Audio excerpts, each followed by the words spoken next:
Oh my God, it's beautiful. There must be 4,000 different shades of green.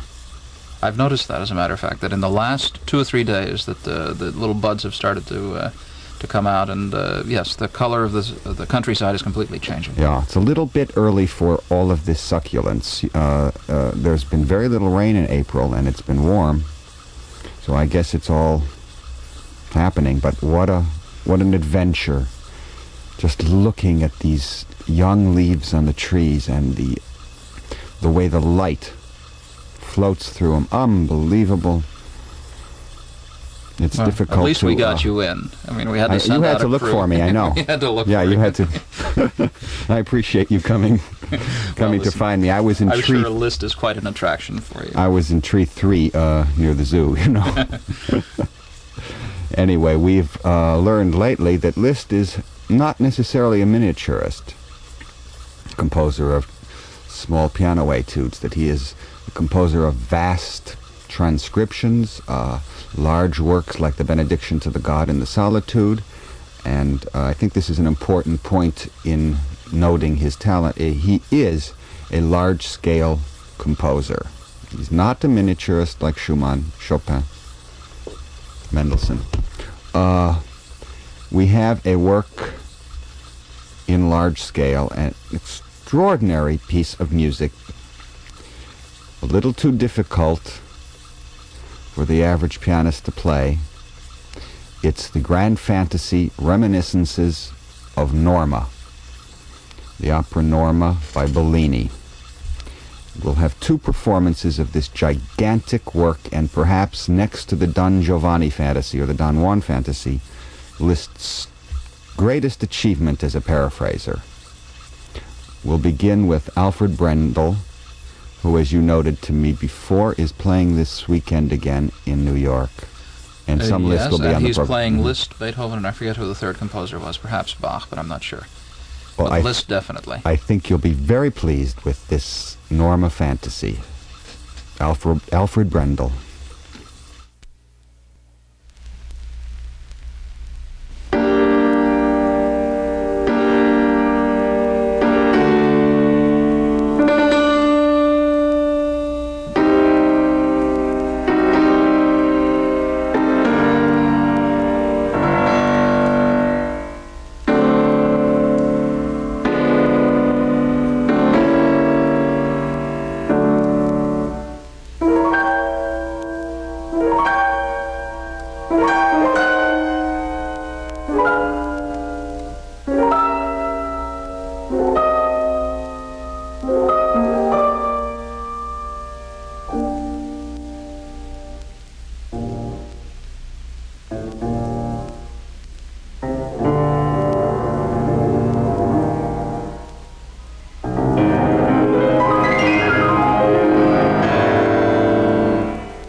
the grand fantasy Reminiscences of Norma. Bellini was in there, of course. It was meant to be sung. If I think of any piano piece so far that we've heard, this, if this were playing while I was in the bathtub, I'd have to sing, or under the shower. It's an amazing synthesis. Sorabji affirmed that Bellini's themes never had by themselves the grandeur and magnificence that Liszt is able to fuse into them. He composed it in 1841, which would make Liszt 30, and that meant that it was composed during the active lifetime of Chopin, dying in 49. Mm-hmm. A friend of his, Mendelssohn, dying in 47, and Schumann in 1856. Do you think Liszt would have made a good opera composer? I mean, he had such a flair for the dramatic anyway in his own life, or was it all used up there? I mean, he obviously had this... He wrote an opera at the age of 14, which was not mature, and then decided that the operatic stage was not for him. And instead he lived out his fantasies almost in real life, I suppose.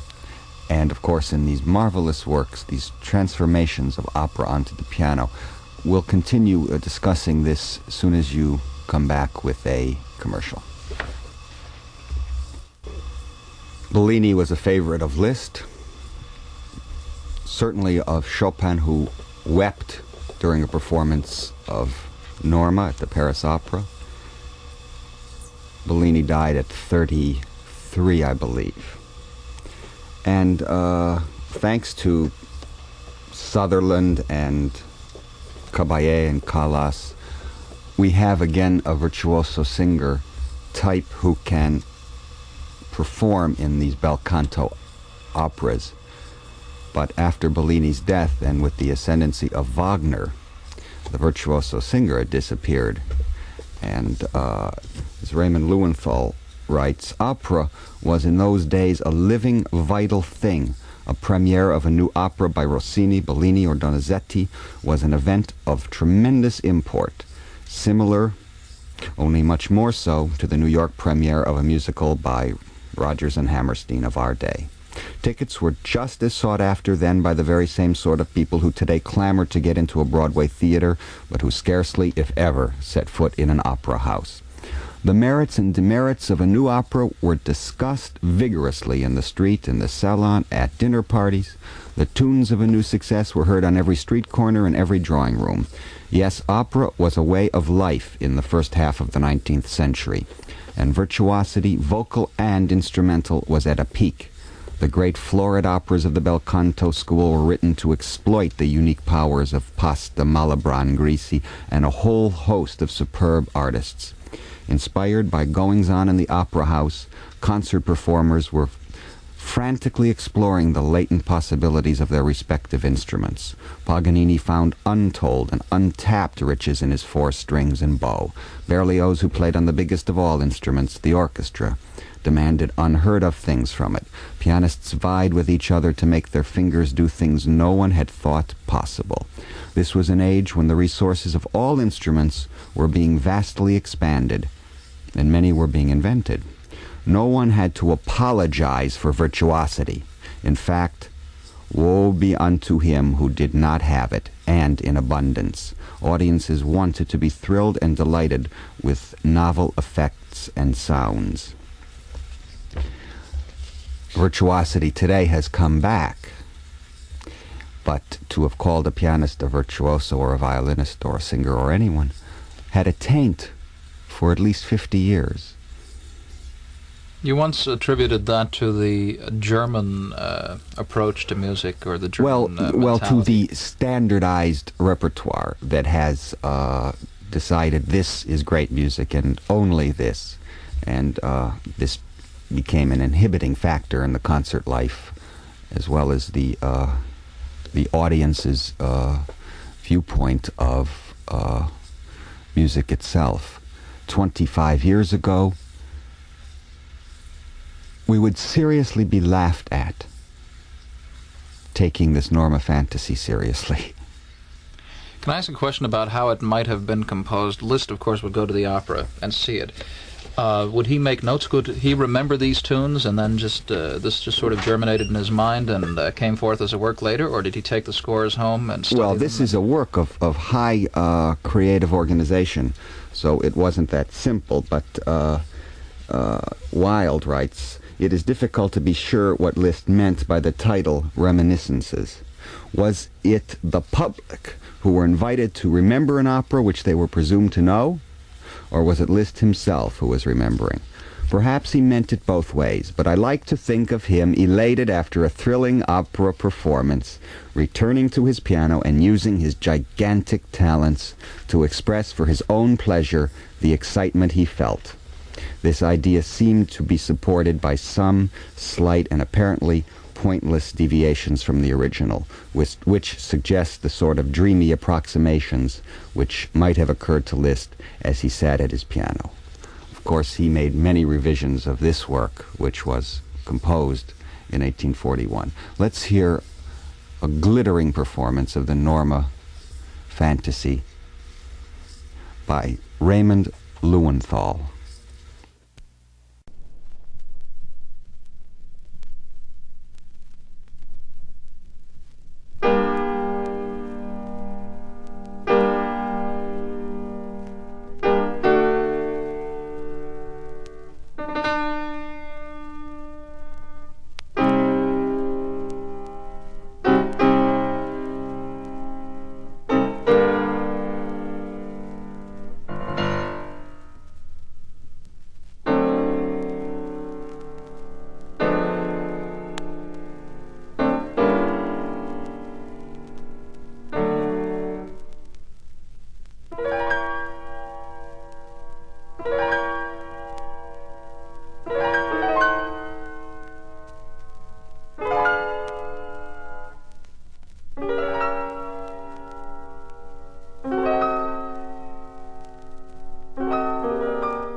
The Norma Fantasy, Reminiscences of Norma by Bellini, Liszt, and the pianist Raymond Lewenthal, who I think is doing his first appearance here on the Liszt series. Lewenthal is an American pianist who has certainly helped in the so-called romantic revival, and he puts on festivals, he writes biographies. I think one should be published on Alcon, his specialty. He has an amazing recording of Alcon's music. Alcon was a recluse who lived around the same time as Liszt, and was supposedly one of the greatest pianists of the age, but was a little misanthropic and reclusive, and it's known that Liszt, who was his close friend, and every time he was in Paris would stop and see Alcon, Liszt would actually be nervous playing for Alcon. Now, if this is true, I'm not sure. However, Alcon was a formidable pianist, and his death was tragic. He was a deeply religious man and a Talmud scholar, and reaching for this volume, the whole bookshelf fell on him, crushing his life out, and that was the end of Alcon. And very few people championed this amazing composer, often called the Berlioz of the piano, perhaps because of his bizarre nature in the music and certain grotesque quality. Well, Alcon had Busoni and Petri as champions, and recently Raymond Lewenthal, who just performed the Norma Fantasy. To conclude, let's hear another virtuoso who studied with Joseph Hoffman, Shura Cherkassky, in a performance of Liszt's Rigoletto Paraphrase, which is an elaboration of Verdi's famous quartet from that opera.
And that was it, the Rigoletto Paraphrase of Franz Liszt, based on the famous quartet by Verdi.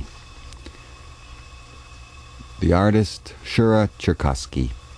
Join us Monday when we continue with, I hope, the adventure that I believe Franz Liszt is. Thank you, Matt, and thank you for listening.